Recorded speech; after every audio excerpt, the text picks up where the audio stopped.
សូមលើកយកបញ្ហាទី1ទាក់ទងនឹងពលករកម្ពុជា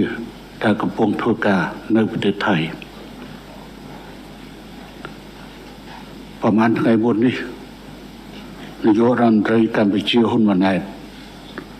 បានចេញសារអំពាវនាវទាក់ទិនទៅនឹងរឿងរ៉ាវពាក់ព័ន្ធជាមួយបងប្អូនជនរួមជាតិដែលធ្វើការនៅក្នុងប្រជាណាចក្រថៃយុវវ័យនេះសារសម្លេងរបស់នាយករដ្ឋមន្ត្រីក៏បានផ្ញើជូនទៅចំពោះរដ្ឋមន្ត្រីការបរទេសរដ្ឋមន្ត្រីមហាផ្ទៃនិងរដ្ឋមន្ត្រីក្រសួងកាងារក៏ដូចជាលោកឯកឧត្តមលោកជំទាវអភិបាលខេត្តនៅតាមព្រំដែនកម្ពុជាថៃណែនាំទាក់ទិននឹងការវិលត្រឡប់របស់បងប្អូនដែលក្នុងនោះសម្រាប់អ្នកដែលបងប្អូនអ្នកដែលត្រូវការលិខិតស្នាមគឺត្រូវទៅរកនៅស្ថានទូតនិងបណ្ដាស្ថាប័ននិងបណ្ដាកុងស៊ុលនានានិងសម្រាប់អ្នកដែលត្រូវការលិខិតស្នាមក៏បានណែនាំរួចស្រេចទៅហើយតែនៅទីនេះតែមានការផ្សាយបន្តផ្ទាល់និងដើម្បីជូនសារនេះទៅកាន់ជូនបងប្អូនពលករទាំងនោះអាចយកសម្លេងនេះទៅស្ដាប់បានគឺអ្នកដែលត្រូវការគឺទៅរកលិខិតស្នាមនៅឯស្ថានទូតកម្ពុជានៅឯកុងស៊ុលកម្ពុជាដែលក្នុងនោះមានអនុពលផ្នែកការងារផងដែរប៉ុន្តែសម្រាប់អ្នកដែលគ្មានលិខិតហើយដែលអាចធ្វើដំណើរមកបានកម្ពុជារាជរដ្ឋាភិបាលទទួលយកទាំងអស់មានឬគ្មាន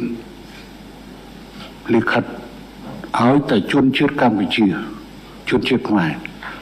គឺយើងទទួលយកទាំងអស់ដោយមិនគិតថាមានលិខិតឬគ្មានលិខិតទេព្រោះយើងត្រូវតែទទួលយកពលរដ្ឋរបស់យើងត្រឡប់មកវិញ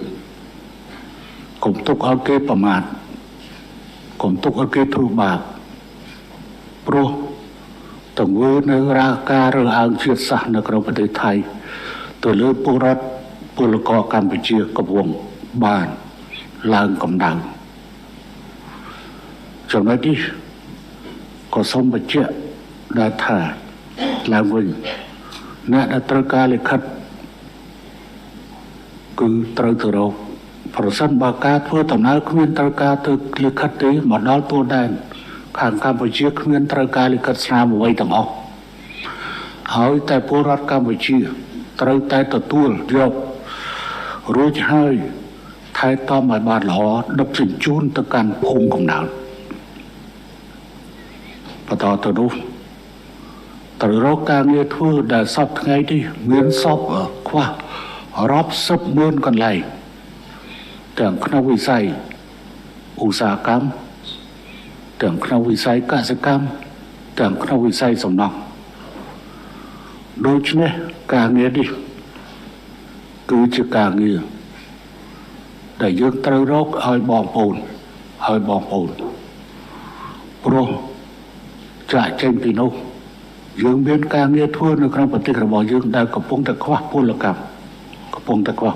ម